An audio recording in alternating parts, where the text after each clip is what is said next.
ये बात उस समय की है जब मैं हाई स्कूल में पढ़ती थी। मेरे पिताजी जिस विभाग में कार्यरत थे, उस विभाग में बहुत से ऐसे कर्मचारी थे जिनका ट्रांसफ़र कहीं और हो रहा था। मेरे पिताजी बिल्कुल नहीं चाहते थे कि उनका ट्रांसफ़र कहीं और हो, क्योंकि हम लोग जहाँ रहते थे वहाँ का सामाजिक परिवेश, शिक्षा, स्वास्थ्य सब कुछ बहुत उत्तम था। और ऐसे कंडीशन में वहाँ से कहीं अन्य नए जगह जाकर शिफ्ट होना हम लोगों के लिए बड़ा कठिन था। पिताजी का स्वभाव बहुत ही सरल था, स्पष्टवादी थे, कर्तव्यनिष्ठ थे। वो अपने कर्म पर विश्वास करते थे। किसी के पीछे लगना, किसी की जी हुजूरी करना, ये सब पिताजी के स्वभाव में नहीं था। वो विश्वास करते थे तो अपने कर्म पर और ईश्वर पर।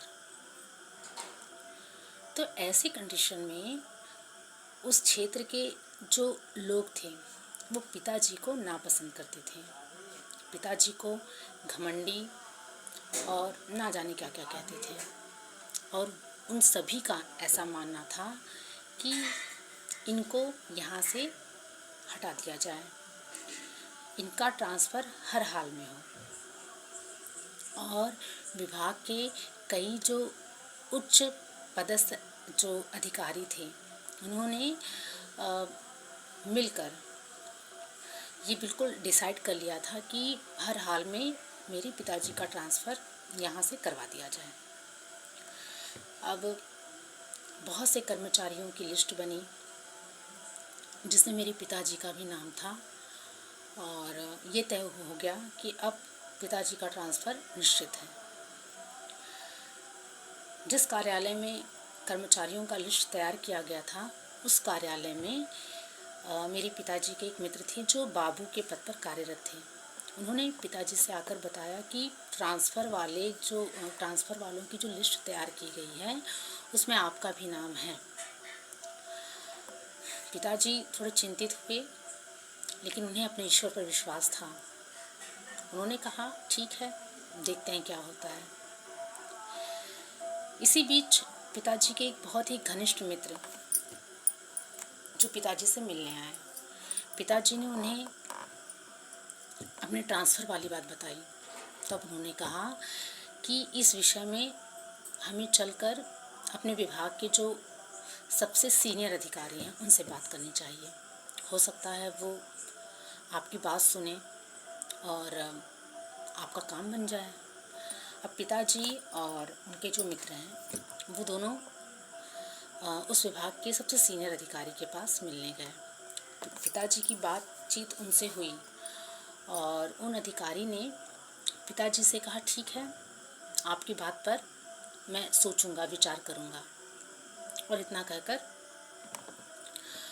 पिताजी उस कार्यालय से वापस घर आ गए। अब घर आने के बाद आस पड़ोस में बिल्कुल सब लोग बात करने लगे कि ठाकुर साहब का ट्रांसफ़र तो हो गया, इनका नाम तो लिस्ट में सबसे पहले है, इन्हें तो अब यहाँ कोई रहने ही नहीं देना चाहता। इनका स्वभाव ही ऐसा है कि घमंडी हैं। और उस समय मैं हाई स्कूल में पढ़ती थी तो मैं भी लोगों से ऐसी ही बातें सुनती थी, और मैं आकर पिताजी को बताती थी कि हमें लगता है अब यहाँ से जाना पड़ेगा क्योंकि आपका नाम लिस्ट में आ गया है। तब मेरे पिताजी कहते थे परेशान ना हो, ईश्वर कोई ना कोई रास्ता अवश्य निकालेंगे।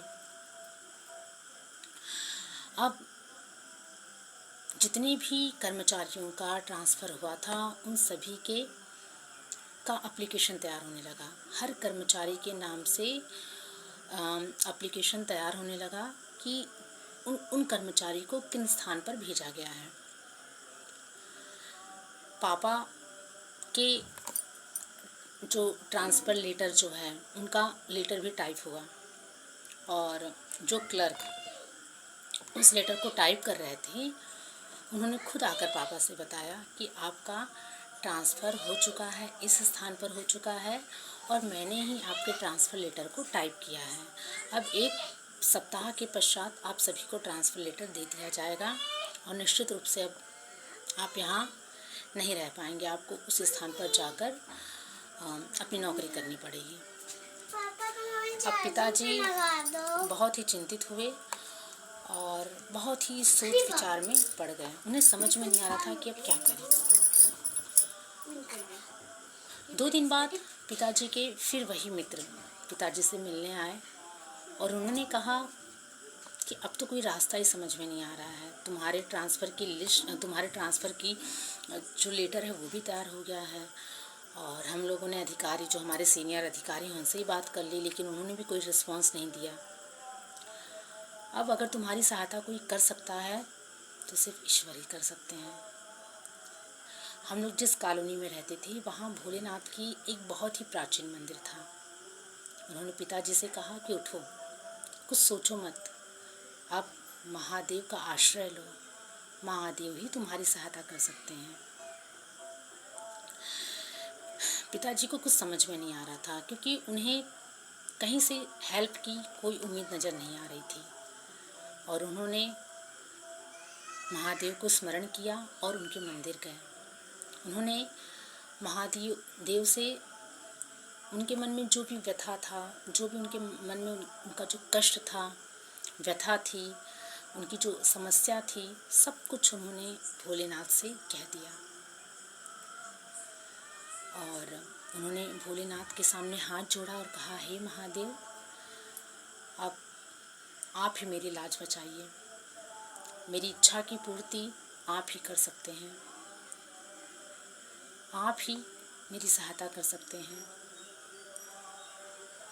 और बस पिताजी ने वहाँ प्रसाद वगैरह कहा, प्रसाद के लिए वहाँ उन्होंने मन्नत मानी और फिर वहाँ से वो वापस आ गए।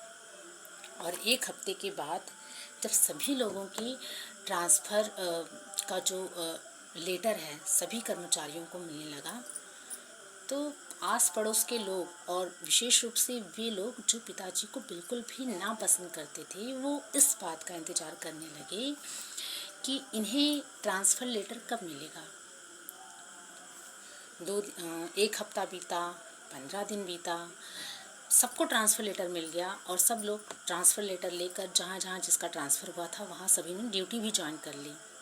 लेकिन मेरे पिताजी को ट्रांसफ़र लेटर नहीं मिला। सब लोग हैरान। जिस क्लर्क ने उस लेटर को टाइप किया था, पिताजी के ट्रांसफ़र लेटर को जिस क्लर्क ने टाइप किया था, वो भी हैरान कि ये क्या हो रहा है। और बिल्कुल आश्चर्यचकित कर देने वाली मतलब चीज़ें घट रही थी, जिसमें हम लोगों को विश्वास ही नहीं हो रहा था कि ऐसा कैसे हो रहा है कि सबको ट्रांसफ़र लेटर मिल रहा है और पापा का ट्रांसफ़र लेटर तो टाइप हो गया था, तो उन्हें क्यों नहीं मिल रहा है। सबके मन में यही प्रश्न था। ऐसे ही करते करते 1 महीना बीत गया और बाद में जो पापा के विरोधी थे उस कार्यालय में गए और उन्होंने कहा कि सभी को तो ट्रांसफ़र लेटर मिल गया और लगभग सभी लोगों ने अपनी ड्यूटी भी ज्वाइन कर ली है, लेकिन इनका ट्रांसफ़र लेटर कहाँ गया। बहुत ढूंढा गया, पूरे कार्यालय में पूरी फाइलें पलटी गई, सब कुछ ढूंढा गया, लेकिन मेरे पिताजी का ट्रांसफ़र लेटर कहाँ चला गया पता ही नहीं चला। और मेरे पिताजी जहाँ ड्यूटी करते थे वहीं वो ड्यूटी करते रहे। उनका कहीं ट्रांसफ़र नहीं हुआ, वो कहीं नहीं गए। जो स्थान उन्हें पसंद था वो उसी स्थान पर रहते हुए उन्होंने अपना पूरा जो उनके जो ड्यूटी का जो कार्यकाल था उन्होंने उस स्थान पर पूरा किया। और बस जब ये बात निश्चित हो गई कि अब इनका ना तो कोई ट्रांसफ़र लेटर है ना इनका ट्रांसफ़र होगा, पिताजी बहुत खुश हुए और महादेव के मंदिर में जाकर उन्होंने उनके चरणों में नमन किया, उन्हें बार बार धन्यवाद किया कि हे भोलेनाथ, आपने मेरी लाज बचा ली। सारी दुनिया मेरे पीछे पड़ी थी, सब मुझे पिछाड़ने के दौड़ में आगे खड़े थे, लेकिन आपने मुझे सबसे आगे रखा और इन सभी विरोधियों को पिछाड़ दिया। आप धन्य हैं प्रभु, आपकी लीला अपरंपार है प्रभु। और उन्होंने जो मन्नत मानी थी प्रसाद, उन्होंने उस प्रसाद को चढ़ाया और पूरे मोहल्ले में बंटवाया। और ये जो घटना थी ये पिताजी के लिए अविस्मरणीय बन गई। वो महादेव को मानने लगे, भोलेनाथ पर उनकी जो अटूट श्रद्धा थी वो और प्रगाढ़ हो गई और मजबूत हो गई। तो ये जो स्टोरी है ये वास्तविक घटना पर आधारित है जो मेरी ही लाइफ से रिलेटेड है। तो इस स्टोरी में बस मैं इतना कहना चाहूँगी कि आपका विरोध सारी दुनिया कर ले, लेकिन अगर ईश्वर आपके साथ हैं तो आपका बाल भी बांका नहीं हो सकता है। लेकिन शर्त और नियम ये है कि आप सच्चाई और अच्छाई के रास्ते पर चलें तब। अगर आप सच्चे हैं, आप धर्म पालक हैं, आपका जो रास्ता है वो अच्छाई की तरफ जाता है, आप धर्म का पालन करने वाले हैं, आप नेक हैं, तो निश्चित रूप से ईश्वर आपका साथ देंगे, चाहे सारी दुनिया एक तरफ हो जाए। आपने महाभारत में भी देखा है कि दुर्योधन के पास पूरी टीम थी जिसमें सभी प्रशिक्षित योद्धा थे, सैनिक थे, धनुर्धर थे, सब कुछ उन्हीं की तरफ थे। और पांडवों की तरफ कोई था तो भगवान थे, और जीत उसी की हुई जिसके साथ भगवान थे। और भगवान भी धर्म के साथ थे, सच्चाई के साथ थे। तो बस हमें सच्चाई के रास्ते पर चलना चाहिए, नियम और धर्म का पालन करना चाहिए। निश्चित रूप से ईश्वर हमारा साथ अवश्य देते हैं और अवश्य देंगे। तो अगर आपको मेरी स्टोरी अच्छी लगे तो प्लीज़ मेरे चैनल को सब्सक्राइब कीजिए, मेरी स्टोरी को लाइक कीजिए, कमेंट्स कीजिए। आप सभी का बहुत आभार। हर हर महादेव।